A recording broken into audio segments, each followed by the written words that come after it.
Alright, so here we are. I've been trying to edit this stuff and I realize like we're in bits and pieces here and there. The reason being we have to keep jumping from one thing to the other. You know, you get the tail light off and you have to run the reverse light, and then you kind of have to do that with the steering wheel controls, and you have to do that with the AFR gauge and the mounting and everything. And so I edited part 68, totally just went ahead and rendered it out, uploaded it even, and it's kind of a train wreck. And then I've got a bunch of clips where we were strictly working with this, and I guess this is where I'm going to interject this clip here. So I had this on the bench because I was going to finish off the wiring, kind of make it like a presentable harness and everything, and then I thought, well, I kind of want to know if the reverse wire works, you know, like if it's going to automatically flip over to the camera. And so I had to take the stereo back, set it up on the cup holder, the only place it'll reach, grab all the wiring, connect it, then I put the battery on, and I was like, why is the camera not working? And it was because we didn't have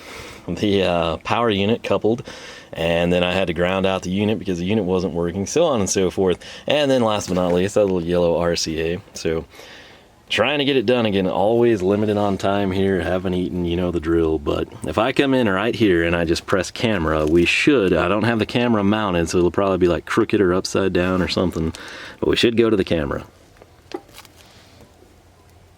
Yes, okay, you may not realize it, but you're looking at a garage door, which there's Dodge on the tailgate, so thumbs up. We did good there. What I want to do now is go to home, and I'm here on the passenger side, if you couldn't tell, you know, there's our steering wheel. So I'm going to have to run over there so I can depress the brake so I can go into reverse, and this should, with the purple wire. Where's the purple wire, you ask? This one right here. I have it going up, and I just have it clipped together with an alligator clip that's hopefully not grounding out or something since this has shifted a little bit. So I'm gonna run over there, and you know, in fact, let's just go together. Let's go together. All right, so this I'm wanting to button up because then I can close the tailgate again, because it'll kind of be done back here aside from mounting the camera. We can get all this stuff cleaned up. So don't trip over the jack or the gas cans or the broken golf caddy. Now I'm gonna set you here. I don't know what you're looking at. I truthfully don't care. I'm gonna press the brake. I'm gonna go down. Nope, gotta go to reverse. I think it changed, but I'm not sure. And we're gonna go the long way. So, reverse course. This is what we wanna see. Reverse light driver side, reverse light passenger side. I've never done this before. No, it didn't do it. Or did it? I saw the screen flash, but it might have just been going into this demo mode thing. Dadgum. So it should cycle automatically with the reverse wire. And I'm assuming this is still kind of connected. I mean, that should do it. That's not the best thing ever. That makes me wonder if it's like screwed over at the tail light, like not getting good penetration there. Oh, buddy. I don't really have anything to set this on. You know what? Okay. Get all this set up here. And I'm gonna zoom in on that. And I gotta click this out. Okay. That's workable. I'm gonna run over there and I'm gonna see if I can, dadgum, it's in demo mode. I don't know if that's throwing it off. Let's go.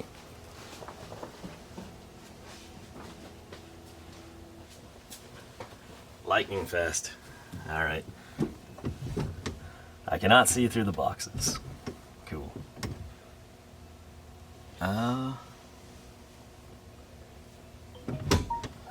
Can't see anything, sadly.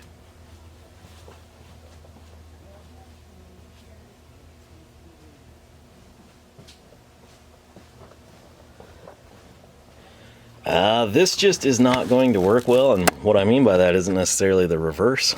It's me having to run to and from the truck all over and over again. So I'm gonna try to like set something up and see if we can't figure this out. So not gonna make you sit here with me as we attempt. For all I know, it's working, but I can't review the footage while I'm sitting here talking to you. So if it's not working, I feel good. I mean, that's janky, you know, our little alligator clip there, but it should be good. So I would think if it's not working, it's going to be an issue with we not getting good contact with the taillight reverse circuit. Just a theory.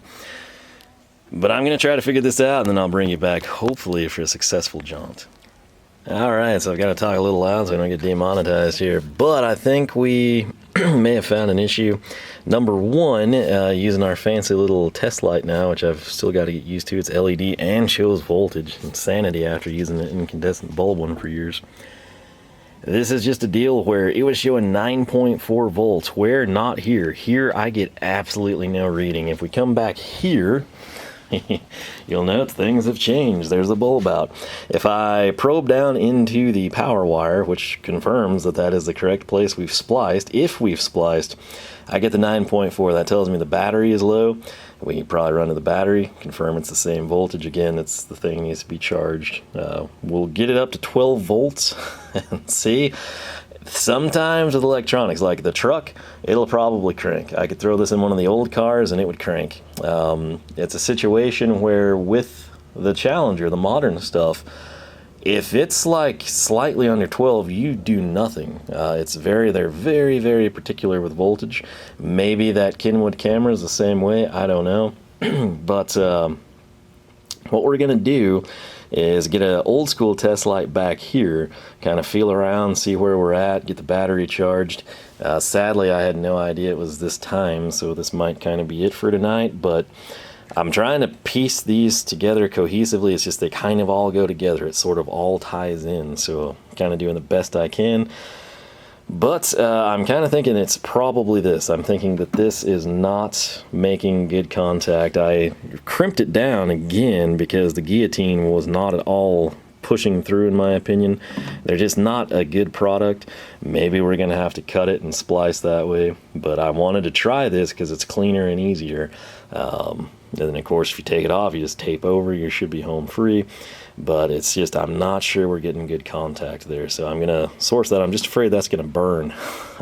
I come from a background with old cars, and I know that's hardy plastic, but I think it's probably going to roast it. So I'm going to get this stuff turned off and charged, and then we'll figure it out and troubleshoot with a full 12 volts, which we should have done ahead of time, just didn't get a chance. So that's where I'm going to end it right now, as we've got to get back up to the proper voltages, and then we'll see what we can do. Alright, so the problem child connector has been pulled. I've disconnected everything. The battery was showing like 11.3-ish, which is probably what I've run it down to. This might have been a bad ground back here. Plus, I'm not sure I fully seated it. So, case in point, I switched to this like upgraded old school style little Harbor Freight one. Couldn't find my usual one. It must be right where it's supposed to be.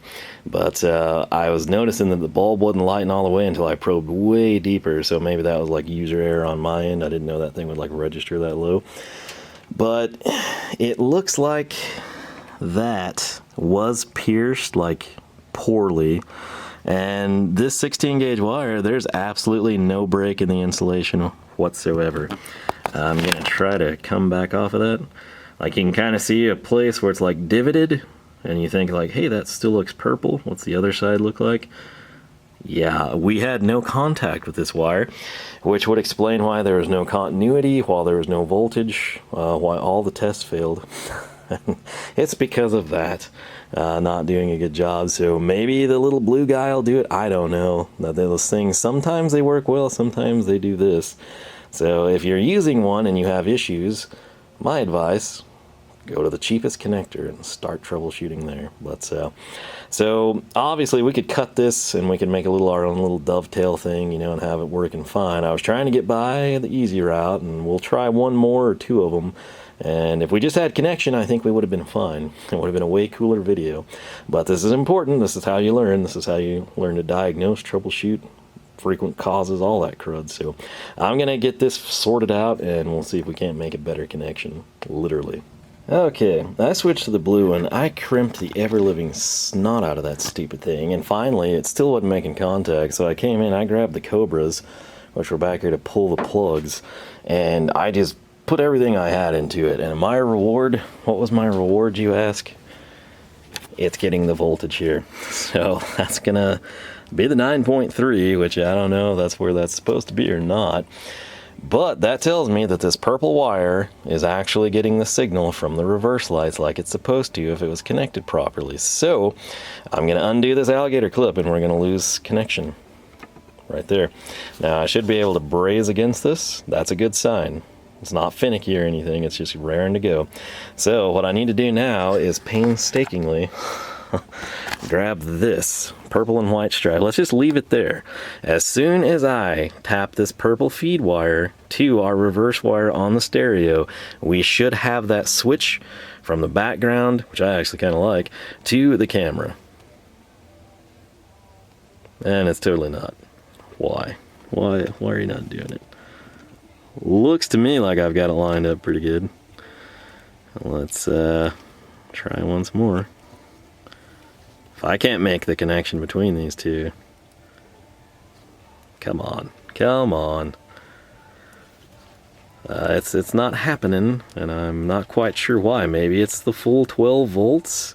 I would think it should cycle through. I mean, if the stereo powers up, I wouldn't think it'd be like crisis issues. So we're getting closer. I don't want to go to cam.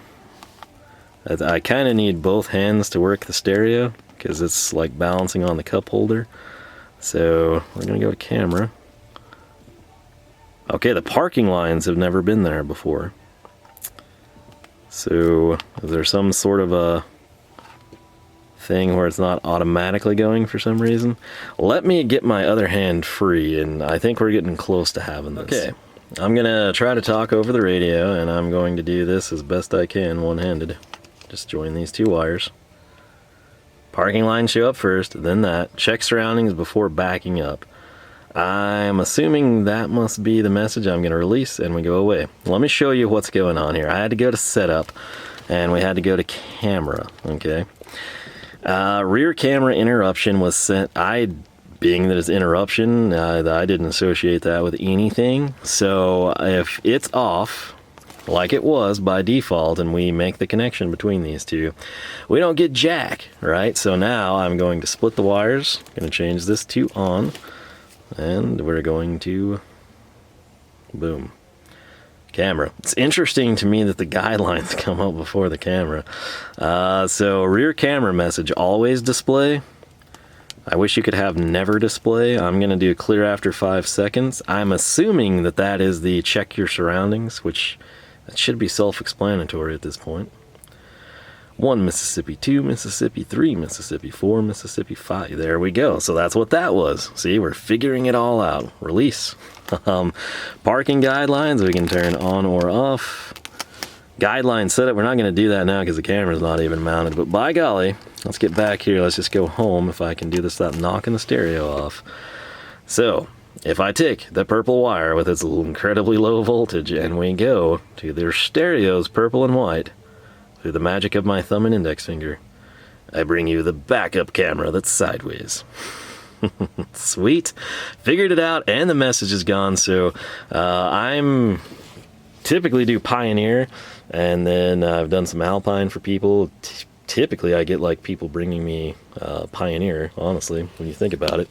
Done a few Kenwoods, not many Kenwood backup cameras, but their language, their verbiage, you're going to have to come in here, you're going to have to go to menu, you're going to go to setup, not camera, but setup, and then camera, and then it's going to be right there. So if you're curious and you're like, well, idiot, why don't you go menu and then camera?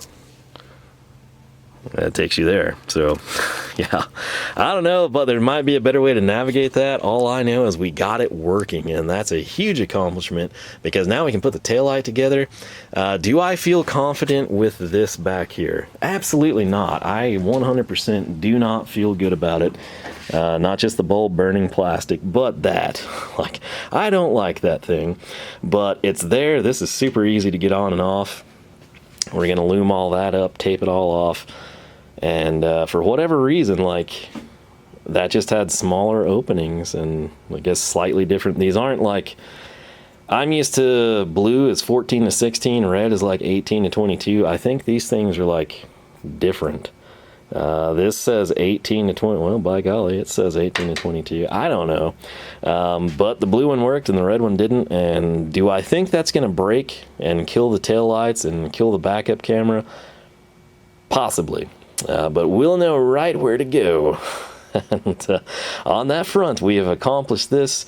And I guess we're going to keep going. And maybe I'll try to, like, figure out how to splice all this footage together for you. Again, there's truly not a great way to do this with everything we're doing to the truck. If this was add a backup camera, it would make sense. If this was wire trailers, it would make sense. Add the AFR, it would make sense. But we're doing kind of everything at the same time, and it sort of all ties together. So this is figured out. This can get buttoned up. All these tools can get off the tailgate. We can close the tailgate, get a little bit more space back here, and that's a big deal for me. But yeah, I'm going to quit rambling. We're going to wrap this, button it up, and continue on our quest to get the truck back on the road. All right, so instead of eating supper at a normal time, I've decided to stay out here, and I've gone ahead. This is a fancy wrap. This is not convoluted tubing.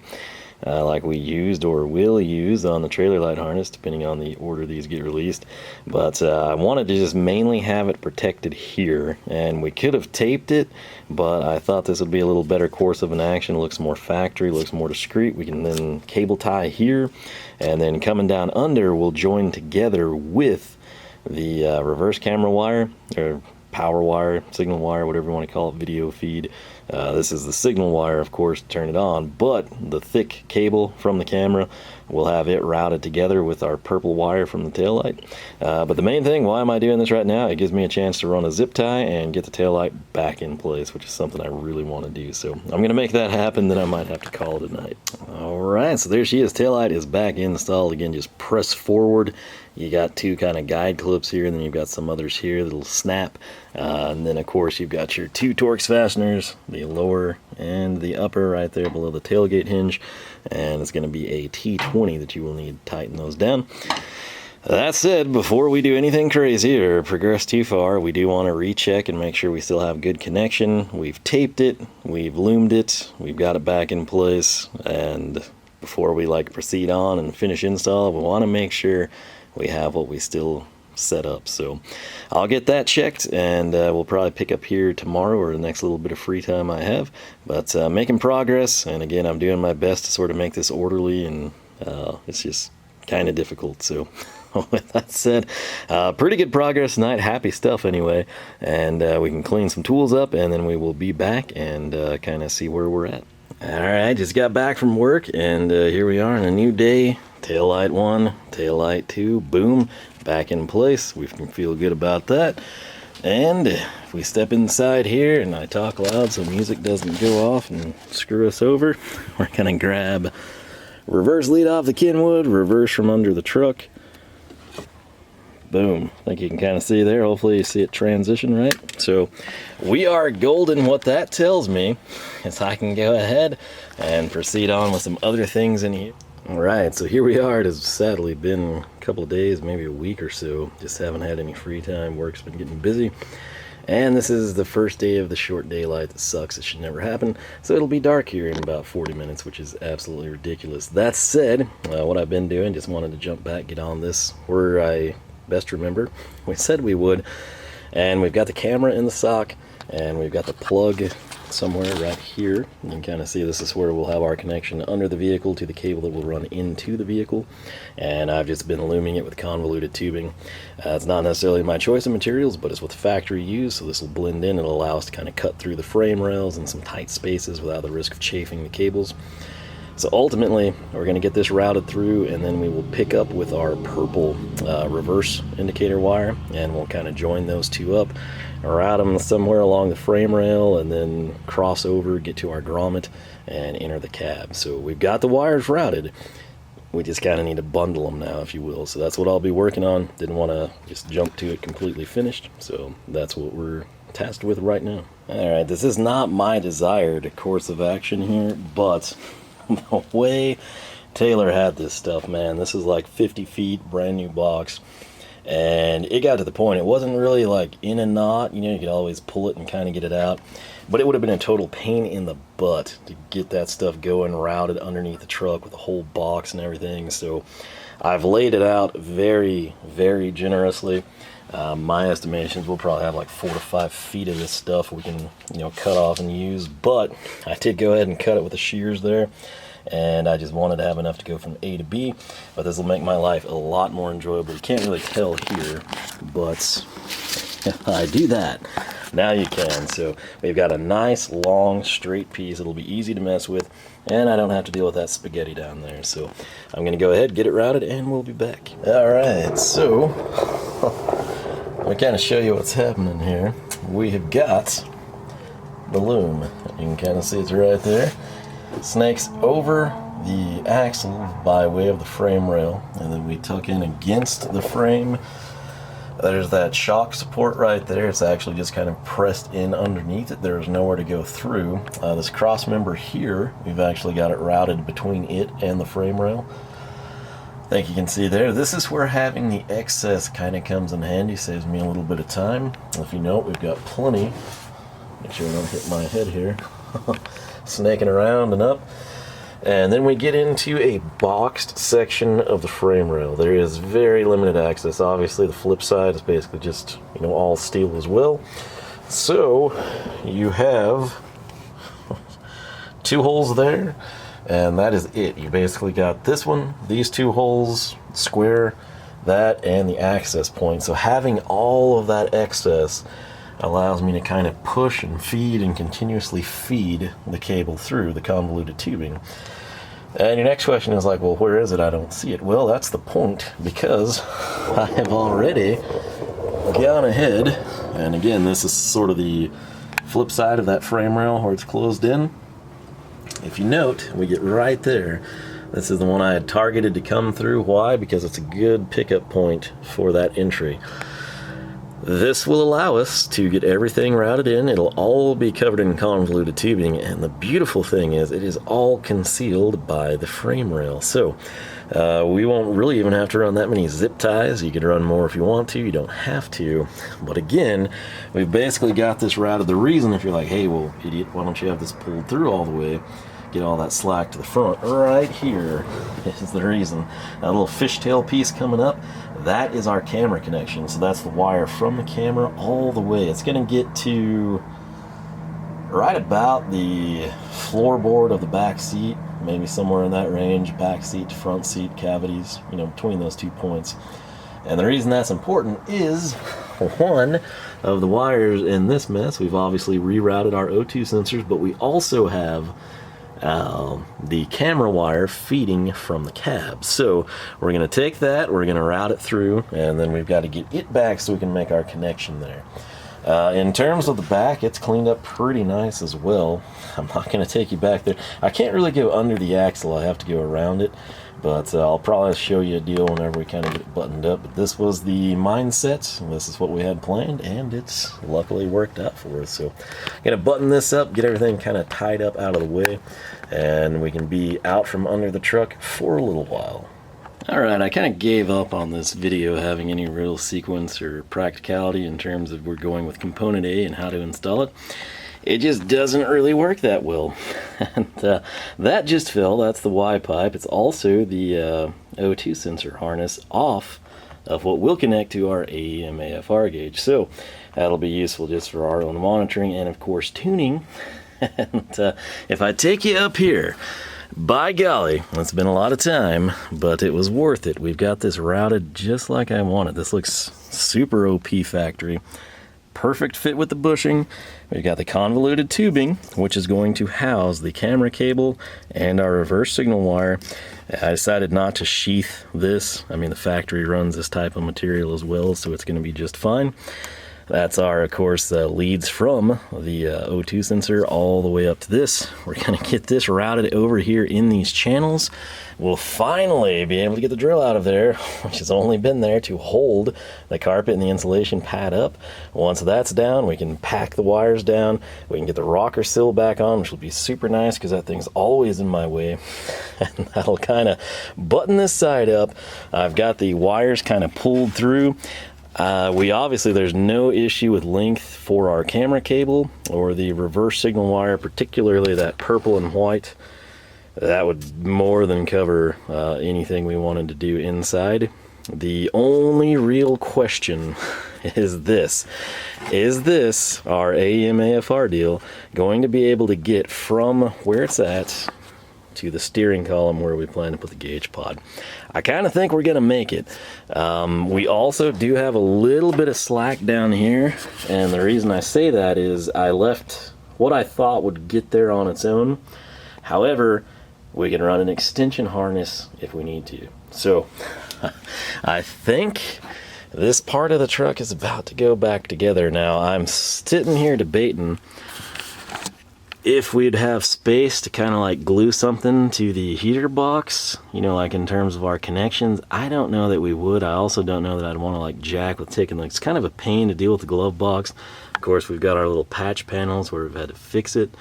It's probably best to avoid that in this case. I'm just used to like old cars where like I can come in and frame out structures under the dash, and the dashes are metal, and everything's metal, and this is not quite like that. But bottom line, we're finally making some notable progress here, and it'll be so nice to be able to like sit in the passenger seat and run wires and not have all this crud here. So I'm gonna get back to it. We'll see how it goes. I think we have enough to get to the O2 sensor. Don't know that we can see what's going on there. I think you can. But when we come up, here's what I've done. Just make the carpet lay flat. We've taken the, can never think of the name of these, basically like a spacer wire. I mean, I know it's a wire cover, but it actually kind of stands the carpet up too.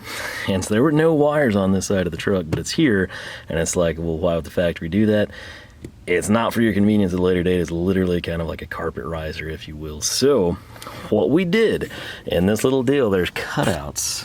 I'm not sure you can, I think you can see that. Kind of like a little mouse hole, square rectangular cutout deal right here. This is our AFR convoluted tubing I traced back here. Why? If we bundle them up together, it stands it up more. Plus we had way more slack with this one, so that's why it went to the back hole. But I think we can now put the carpet down. And if you're curious, I know we'll have a ton of like extra slack with the reverse wire, the camera, everything like that. But the AFR one, there's all that there, which we could still pull out, but I've got it routed. I went ahead, I painstakingly took it through there, took it right where we had the steering wheel controls.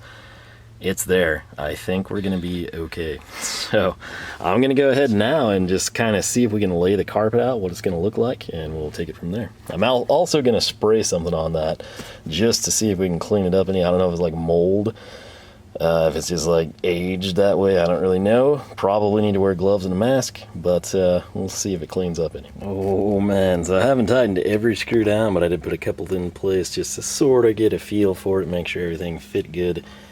And it does. It looks so cool having the carpet not wadded up in the side. You almost even forgot you have trim panels there. Just looks super, super clean, finishes it out real nice. So we've got, again, the AFR routed over there. I think we're going to have the length to get all the way back to the Y on the pace setter deal. And then we've got the camera stuff here. Should have plenty of length there. So that's what we wanted to see. The ultimate thing here, before we like button everything up, I'd like to go ahead and kind of reconnect the camera and just make sure it's working, make sure we didn't like chafe a wire or do something stupid. So I'll probably make that happen. It's getting kind of late on me, but significant progress. It's not really anything crazy, but just like being able to put something back together and see it is just always super nice. So the other thing I constantly tell myself I need to do is torque the trailer hitch. Again, I always thought we were going to drop that we're not doing that anymore. We left it as is. So I need to get under there at some point in time and torque it. The other deal, I've cleaned some interior panels. That one that goes right under, I always call it like a, you know, like lower dash pad. But right there, the steering wheel, there's that big hunk of plastic. It's got like a couple clips, 3 screws that hold it in at the bottom.